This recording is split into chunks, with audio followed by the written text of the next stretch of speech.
Brandon Lee's on-set death was a terrible shock, but an investigation into the accident revealed a heartbreaking detail that made his loss even more tragic.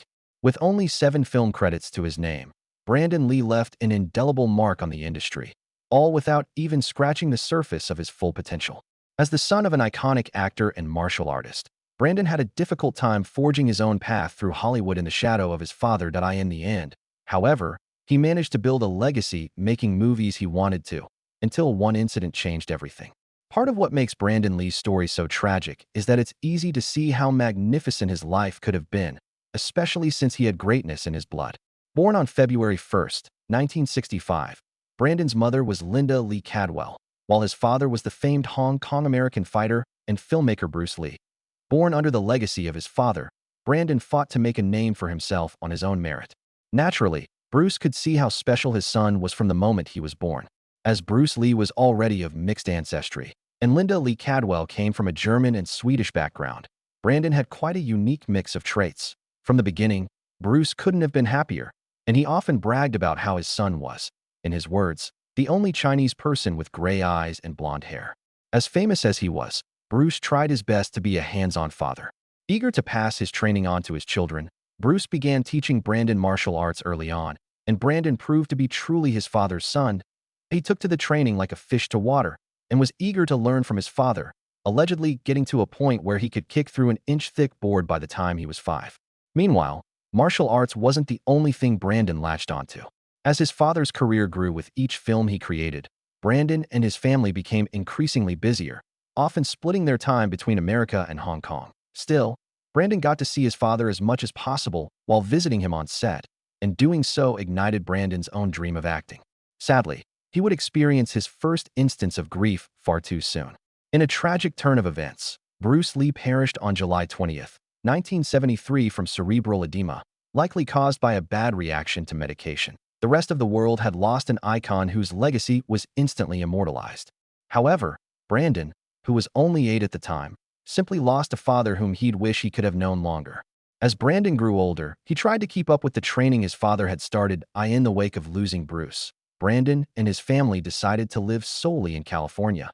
But he didn't want to lose the biggest thing he and his father had bonded over. So when he was 9, he resumed his training, but this time under another martial artist and actor, Dan Inosanto, who had once been a student of Bruce. Unfortunately, even this became far too difficult for him. Although Brandon wanted to continue his martial arts training at first, the effects of his father's loss became too unbearable. His grief was especially affected by the dojos he would train at, since most of them celebrated Bruce's life with large portraits of him on the wall. Unable to continue, he abandoned his training and chose to play soccer instead. Understandably, the next several years were even more challenging. Having experienced such a devastating loss at a young age, it's no wonder that Brandon couldn't stay out of trouble by the time he reached high school. In fact, his actions became so disruptive that in 1983, he was kicked out of school, despite only having 4 days left before he graduated. Fortunately, he didn't let this turn him away from education forever. Although troubled, Brandon hadn't given up on learning entirely, and he achieved his GED the same year he left high school. Almost immediately, he relocated to New York City and attended the Lee Strasberg Theater and Film Institute for Acting, then Boston's Emerson College, where he graduated with a major in theater. Still maintaining his dream of acting, he was lucky enough to find a job in the business. After graduating from college, Brandon returned to California to find a job in the film industry, which fortunately didn't take too long, as he got a job as a script reader in 1985. Even better though, a casting director named Lynn Stallmaster offered him an audition for the TV movie Kung Fu the Movie, which he accepted and knocked out of the park. At the same time, he wasn't completely on board at first. Kung Fu the Movie was Brandon's first chance at on-screen acting, and he even found a similar face in Jeff Amata, a previous instructor of his who was in the film stunt department. However, he initially found the role too similar to what his father had become known for, and it took some serious convincing to get him to audition. Even then, he couldn't help but see another connection to his father. While Brandon wanted to separate his career from his father's as much as possible, he ended up strangely honoring his memory with Kung Fu the Movie. The film was a follow-up to the series of the same name, and even Brandon eventually had to admit that his taking the role was only right, since the show was initially created with Bruce in mind. Of course, he had many bigger opportunities on the horizon.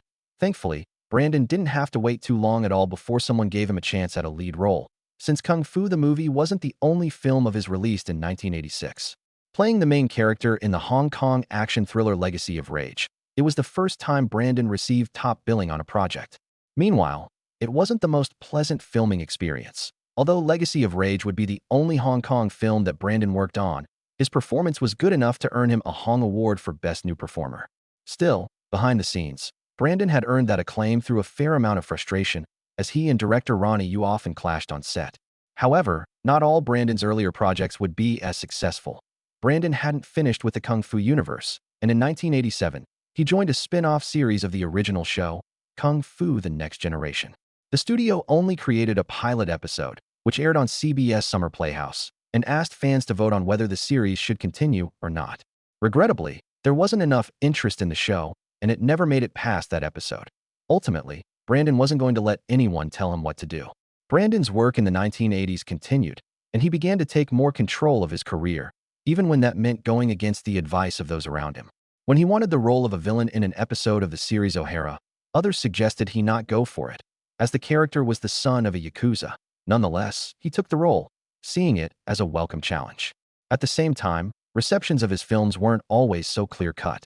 Going into the 1990s, Brandon continued to find work in the action genre, but he wasn't exactly pumping out blockbusters every year at the start of the decade. He starred in the direct-to-video film Laser Mission, and although it became a hit on home video, the best praise that critics gave it was that it was a fun B-movie. Finally, after years of avoidance, he decided to go back to his roots. Now that he had grown up and come to accept the influences of his father's legacy on his life, Brandon wanted to get back to learning martial arts. Returning to his old teacher, Dan Inosanto, he approached his training with a cinematic mindset, often filming his sessions to determine what might look good in a movie. Around the same time, someone was eyeing him for a life-changing role. During this period, another amazing opportunity landed on Brandon's doorstep when he received an invitation from none other than Marvel Comics.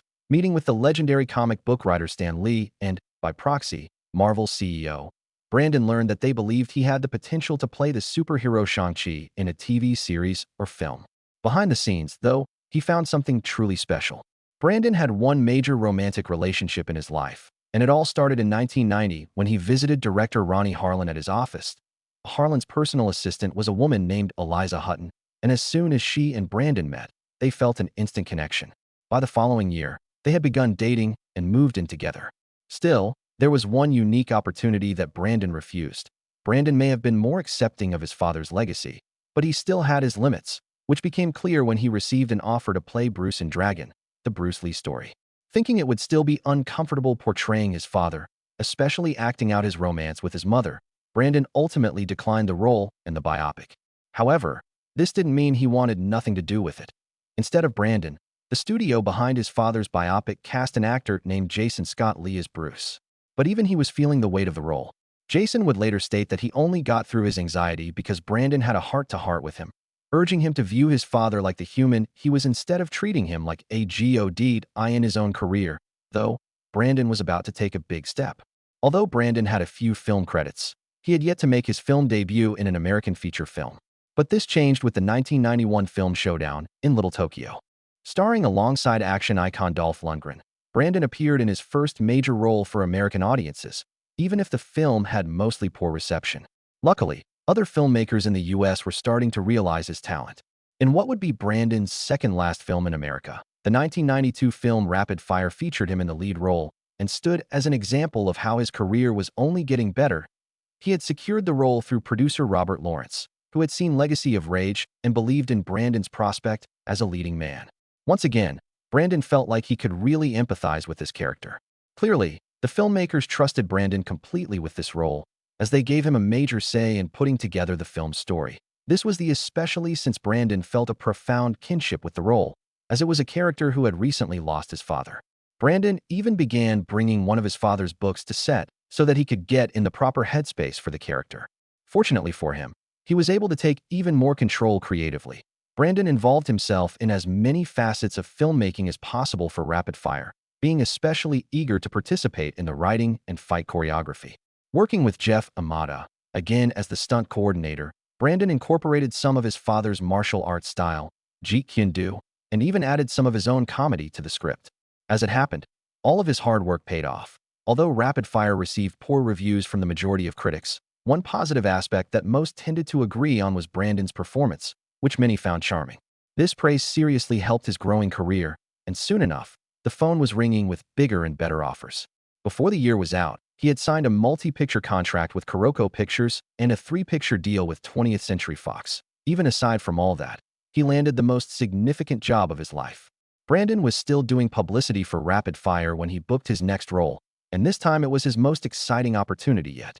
Cast as the lead in The Crow, Brandon delved into his preparation, which included immersing himself in the comic book the movie was adapting by the time filming was underway. Producer Jeff Most would applaud Brandon's insight into the character, wanting to share his success. Brandon also took a familiar face with him.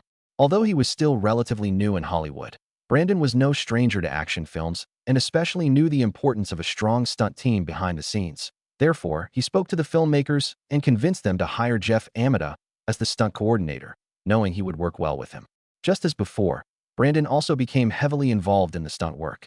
In The Crow, Brandon was playing Eric Draven, a man who comes back to life after he and his fiancée perish at the hands of a local gang, an undead Avenger. Brandon and Jeff had to figure out what set the character apart, including the way he fought.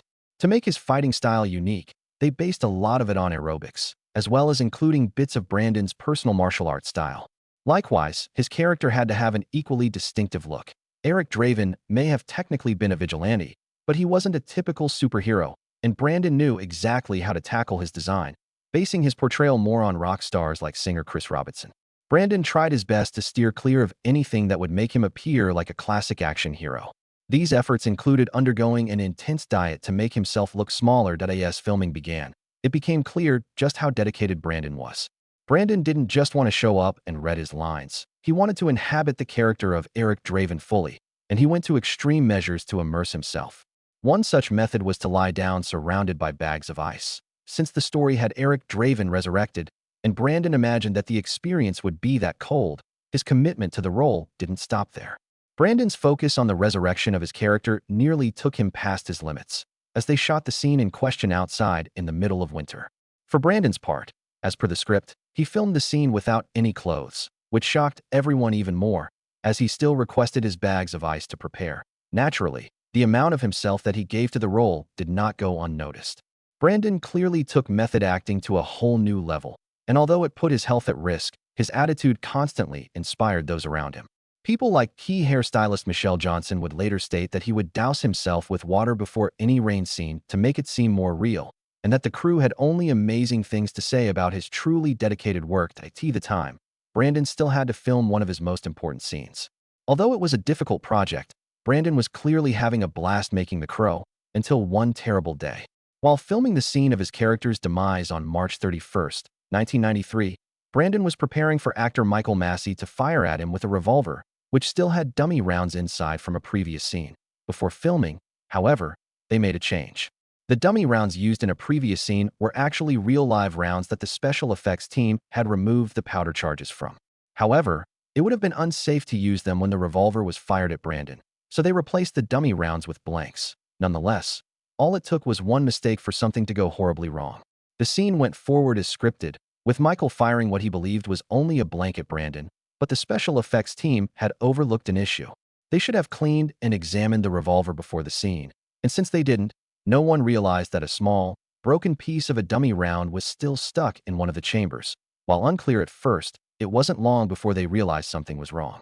As the script dictated, the revolver was meant to fire and cue Brandon to collapse face down, so when he instead fell backwards, everyone stopped. Director Alex Proyas yelled cut, and everyone prepared to start the scene again, but Brandon remained on the ground. Being who he was, everyone thought that he was either still in character or playing a joke.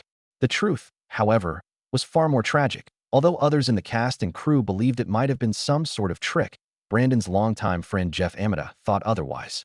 Almost instantly, he rushed to the actor's side to make sure he was okay, but he noticed that while his breathing was heavy, Brandon had fallen unconscious.